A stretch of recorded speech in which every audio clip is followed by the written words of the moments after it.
This is one I don't think will be too terribly bad to get through.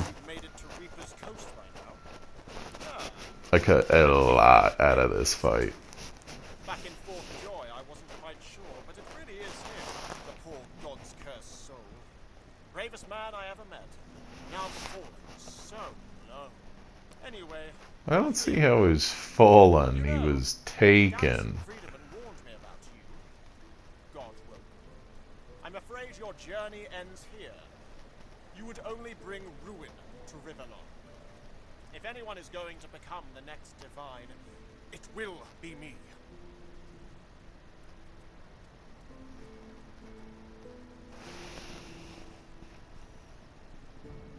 Please, don't make this harder than it has to be.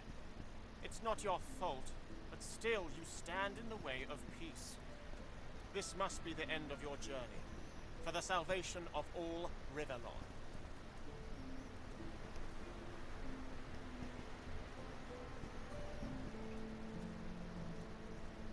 You stand no chance, but I admire your resilience.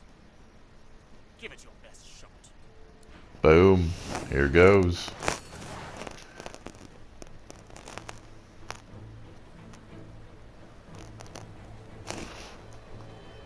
Usually what I try to do on the fights is depending on how it goes, I'll leave maybe the first like full round in for the fight.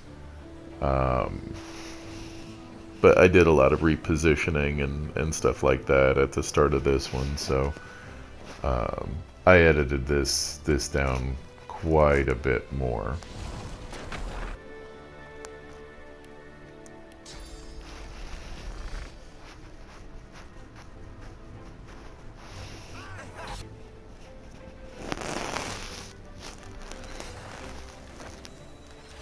And this, I don't know when I realized it.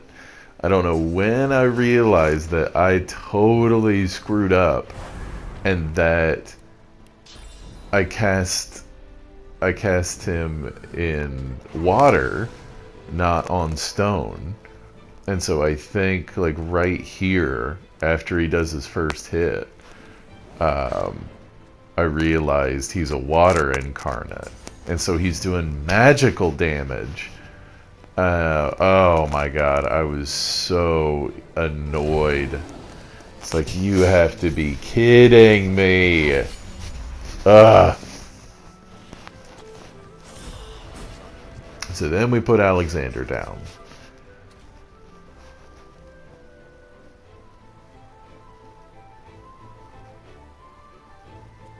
And the executioner talent gives me 2 AP anytime I get the kill shot. And then this happens.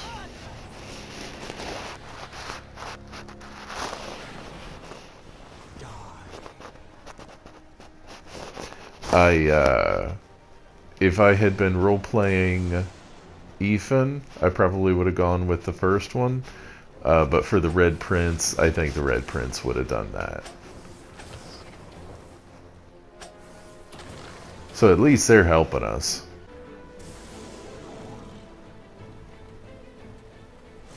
And because it started out with the Metamorph up there doing magical damage, it got its magic shield down much faster.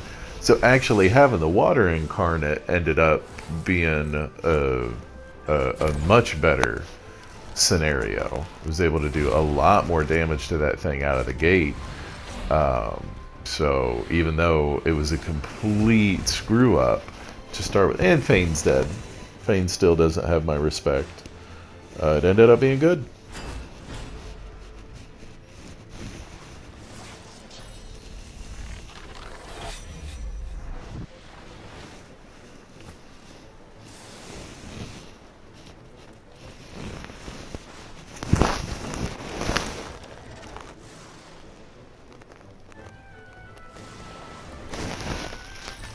Yeah, that ranged attack. Put it down.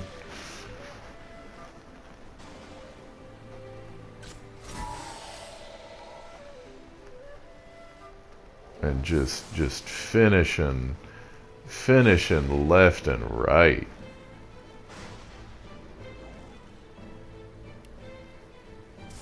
The one time that barrage has actually come in handy. And I always forget that it's 3 AP.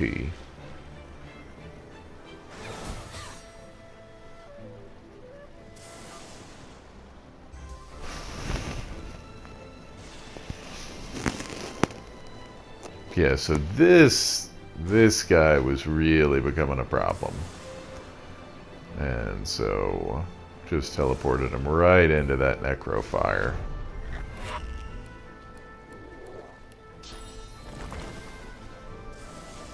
It's what you call in strategies a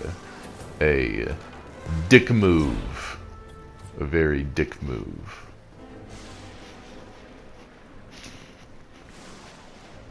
And because that was necrofire, the caster got hit with decay.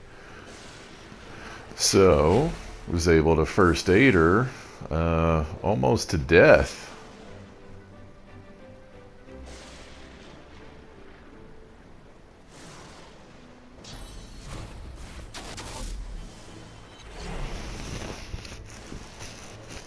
So that archer is, I believe, the last person on the map.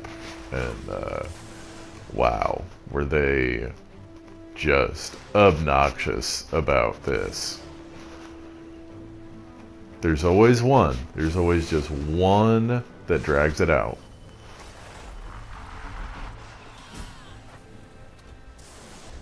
Well, quite the mess you've made here.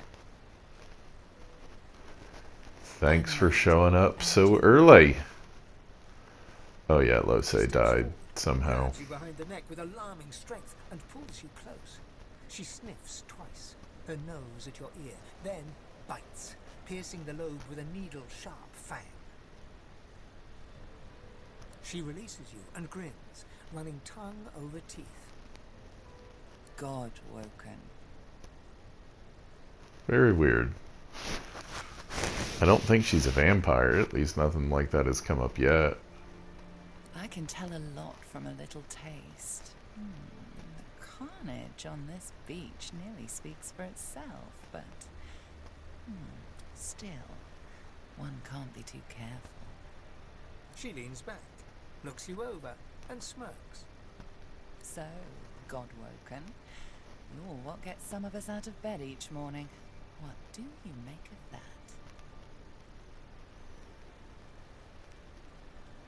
I wonder what the lowest level you could get off the island First things with first. is. She peers at you closely, a knowing squint in her eye. Tell me, which of those little gods did you meet? And what did they teach you? Her eyes go wide. Go on then. Show me what he taught you.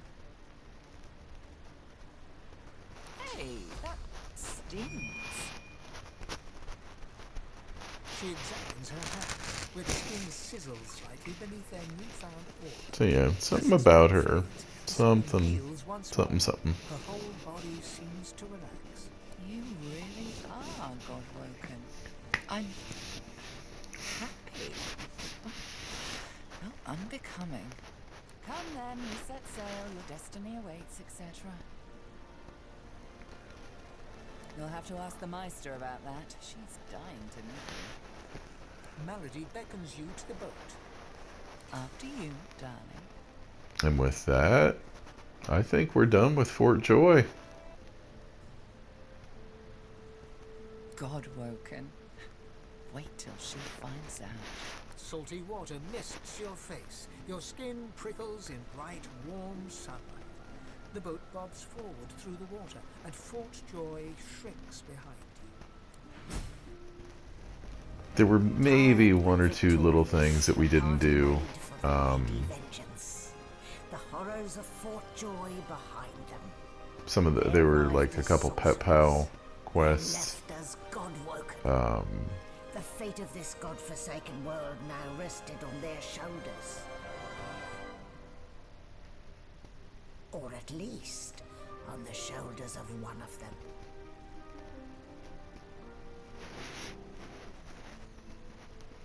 But yeah, pretty much got through everything Carries away the smell of blood on the wafting Joy. from the deck. In the distance, Everything important. Fort Joy looms. As far as getting some of the best items and things like Don't that. stand between a prince and his principles. The Magisters learned that the hard way. What were they thinking, standing against an Eternal? I almost pity the poor, ignorant beasts. I'll be damned if I ever set foot on that island again. Don't care who I have to bury. Onward Easy. now. The sooner Fort Joy disappears from the horizon, the better. Perhaps the Seekers need help manning the ship. Traditional RPG fare.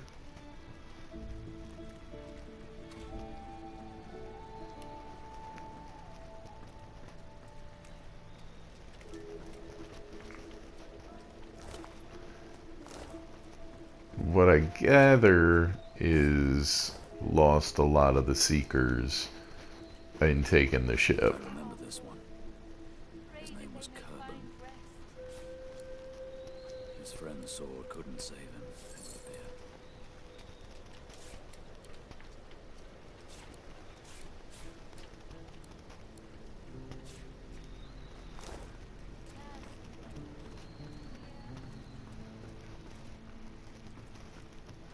And Gareth and Miranda, whatever her name is, I don't remember.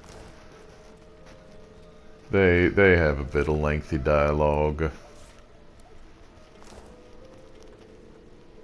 Claude. So close to escaping.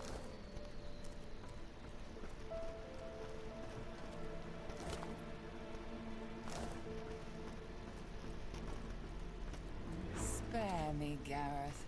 We got what we Malady. came for. This is what success looks like. I won't see them too. Not here. We'll hold a proper service. What's his face and so would want us to get this ship sailing before all else. They died for those Godwoken, after all. You know their names, Malady. Can't you even pay them that much respect? Gareth inhales sharply, then catches you out of the corner of his eye and smiles barely. Our guest stirs. Welcome, Godwoken. Glad to see you safely aboard. Very glad indeed. Too many. One too few, actually. Alexander, he's alive. Apparently, you didn't hit hard enough. He's in the hold below decks. Unconscious, but alive. What could possibly be more urgent than getting this boat moving again? She's mute. We need to free her tongue. Weird. You're welcome to try, though I doubt it'll help. What Gareth means to say is don't bother. Livewood will only move when it wants to, or in this tub's case, when it's forced to. That's right. The ship's made of an elven ancestor tree, the spirit of which is still trapped in every plank.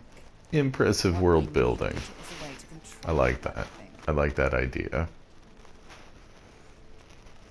The Seekers, the survivors of us, have been combing the ship from bow to rudder. It hasn't been easy. This place is laced with dark magic.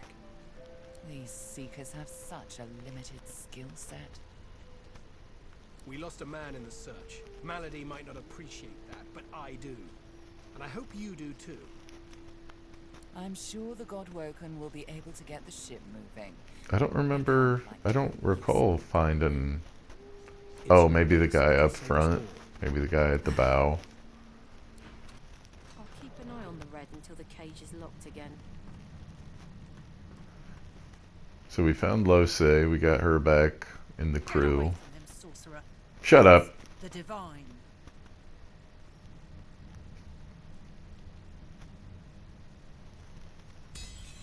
All right. Don't harm him. I'll be watching.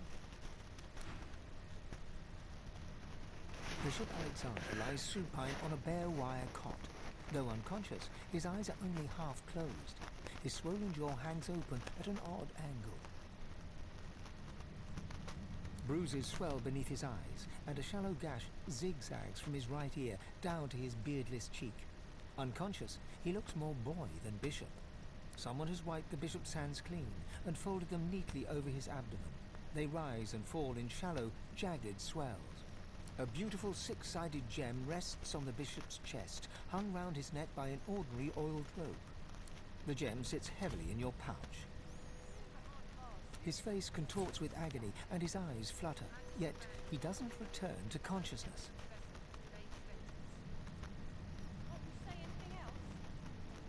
Ask him. No matter how loud you shout your questions, you get no response from the unconscious Alexander. I wonder if maybe I should have tried casting something on him. Alright, so this, I wonder if there's another way to get Fane into your group. Because this, I don't know how I feel about this. You have taken a dead elf and carved it into a pleasure yacht? I knew you people were barbarians. I had no idea you were sadists too. Well, no matter.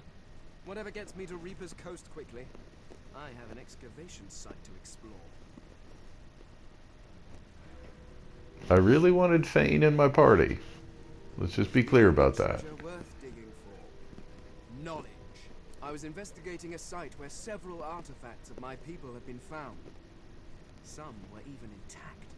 Alas, I was not the only one there. Those red-robed idiots were scurrying about too, trampling precious clues under their ignorant boots. They caught me when I failed to correctly respond to their questions, and dragged me here. Still, it's good to be on the move again.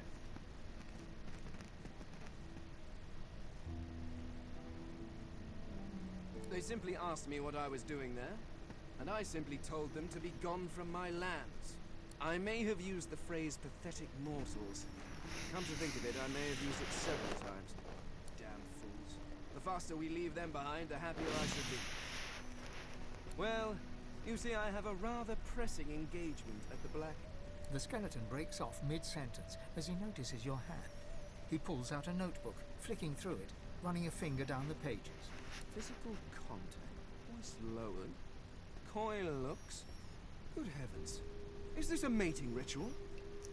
I mean, it wasn't, but I thought, hey, we're trying to build a friendship, so I'll josh around with him a little bit. I'll kid with him a little bit. The social interactions, the expectations, the mechanics. Come now, let's begin immediately. I shall compile my notes afterwards. Fane But grabs your hand and enthusiastically pulls you behind the I mean, so you kind of had to, right? I mean,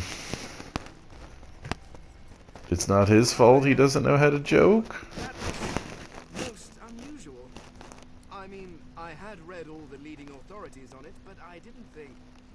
It's just that thing you did with your tongue. It was quite unexpected. Yeah, we don't need to talk about this anymore.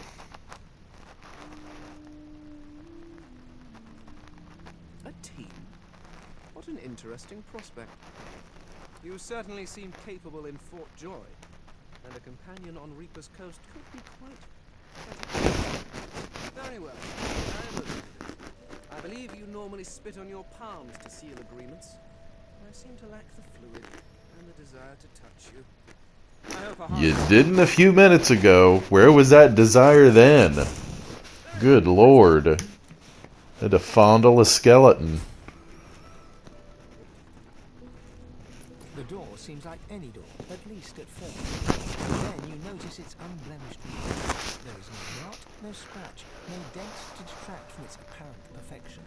The wood groans and creaks. For a moment, you swear a face appears in the wood.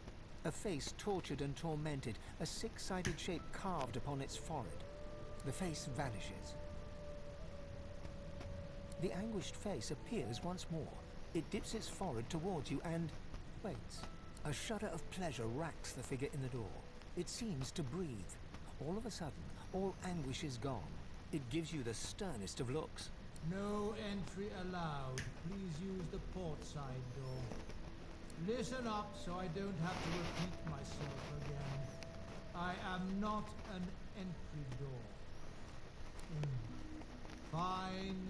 Answer the security question. The password is fortitude. Easy enough. Answer the security question. The face in the door is confused for a moment. Drat. I am summoned. Speak the password. You've summoned me with the gem, indeed. Now, the password. Yes, and yes again. The word is spoken. Welcome to the state room. So this Tulliver, is that his name? Just one more moment. Tarquin. Two halves of some type of gauntlet. He talks a lot. I mean, he talks a lot. Rescued at last, am I? Who do I owe my thanks? Basically, he's a prisoner. Dallas has had him do all kinds of shady stuff. He's not done after this. He kind of tags along with us, but everybody is very suspicious of him. Dallas took a particular interest in me. I'm an expert in healing, crafting. So it'll be interesting to see kind of what comes of a lot of that. She kept me here until you took her flagship from right under her nose, it seems. I've offered my services for gold in the past, yes. But my labors for Dallas were far from voluntary. He extends his arm and pushes up the sleeve. Beneath, the skin is withered and discolored, as if it were magically decayed. She used some form of domination device on me, forcing my hands to do her bidding, and I've ruined them in the process. Oh, cast spells, tinker with relics, meddle with the laws of nature. All the sorts of things power-hungry despots love to do. She had me enchanted dead cat over there, so it would seem alive. He clicks the gauntlet into place around his withered forearm, his eyes on you the whole time. That damn contraption that she used on me seems to fog my memory. The rest is a blur. Trust me. Convenient is the last. Oh, okay, we get it. Pass that copper wire there, would you? He takes the copper with a nod of gratitude. His sleeve Ooh, Domino. above his elbow. Ooh, you don't touch that control. Get away from it. Oh, 3 minutes left. Why do you keep doing this? But for now, I hate you. there's little more I can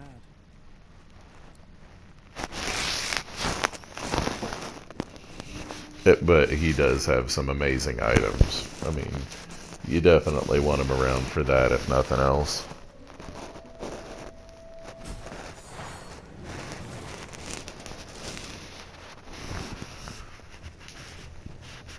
So you can either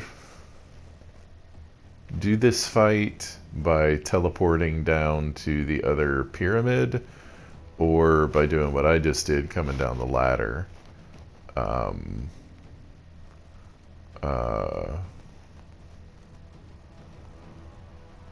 know what I'm waiting on here.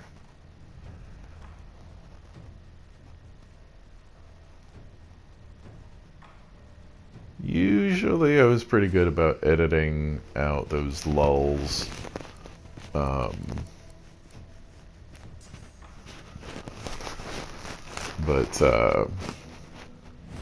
this fight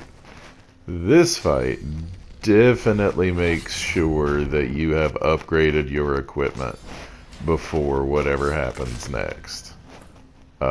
Because these guys tear into yo shit immediately.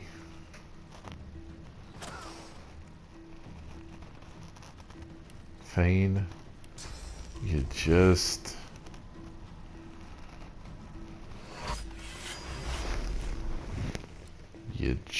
gotta get your act together.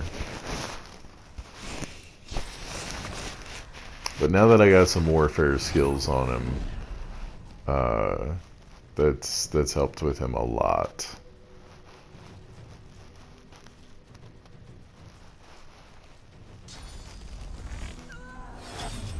I mean, these things are no joke.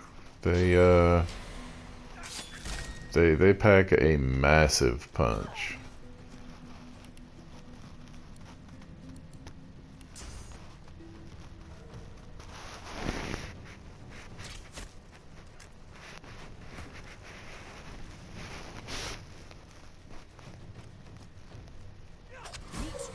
Were those guards or victims? Both, I fear. True that. True that.